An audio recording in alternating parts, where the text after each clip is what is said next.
Michel Fayad, professeur de géopolitique. Bonsoir Michel, merci d'avoir accepté notre invitation sur i24 News.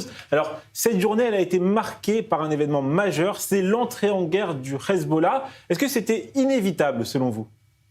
Oui, selon moi, c'était inévitable pour plusieurs raisons. La première, c'est que le Hezbollah est un proxy. Il a été créé pour notamment défendre la République islamique d'Iran si jamais elle était menacée dans son existence même.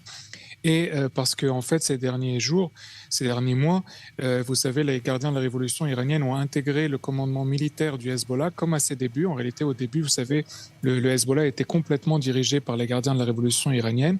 Eh bien, il est revenu à ce stade, donc près de 40 ans après. Et donc, aujourd'hui, l'essentiel des commandants du Hezbollah sont iraniens. D'ailleurs, Israël avait éliminé le chef d'état-major du Hezbollah à la fin de l'année dernière, et c'était un Iranien, il n'était même pas libanais.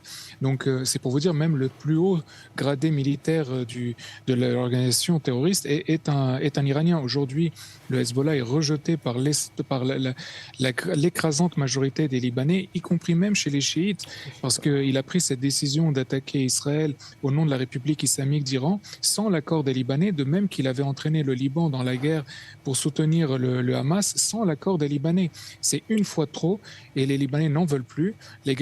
Aujourd'hui, le gouvernement libanais avec le président de la République ont décidé pour la première fois de déclarer illégales les armes du Hezbollah, de demander à la justice libanaise de traduire en justice tous ceux qui utiliseront la moindre arme contre Israël.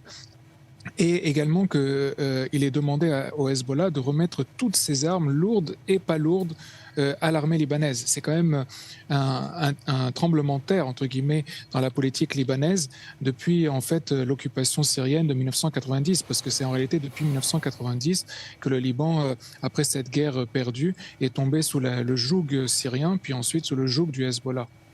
Michel, est-ce que vous pensez que la rue libanaise peut dégager par la force, avec l'aide des bombardements en amont de l'armée israélienne, le Hezbollah, et qu'on puisse enfin tourner cette page du Hezbollah au Liban ?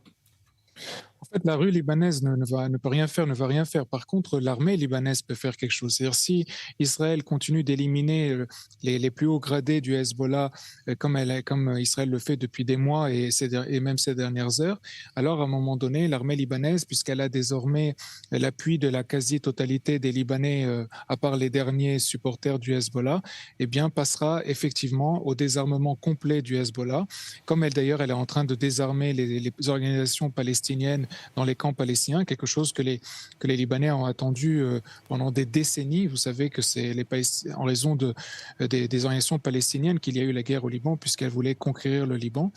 Et donc aujourd'hui, l'État libanais est décidé à mettre au pas, en tout cas tous ceux du Hezbollah qui sont armés, que ce soit d'un point de vue militaire, donc l'armée libanaise doit récupérer toutes les armes du Hezbollah, et aussi d'un point de vue donc judiciaire, tous ceux qui oseront encore attaquer Israël sans l'accord de l'État libanais, et sachant que l'État libanais ne veut pas attaquer Israël, eh bien se verront traduits en justice, et ça c'est quand même vraiment une première. Il aura fallu cette erreur du Hezbollah, parce que c'est une grosse erreur, pour unir vraiment toutes les communautés libanaises, y compris la communauté chiite. C'est ça la nouveauté.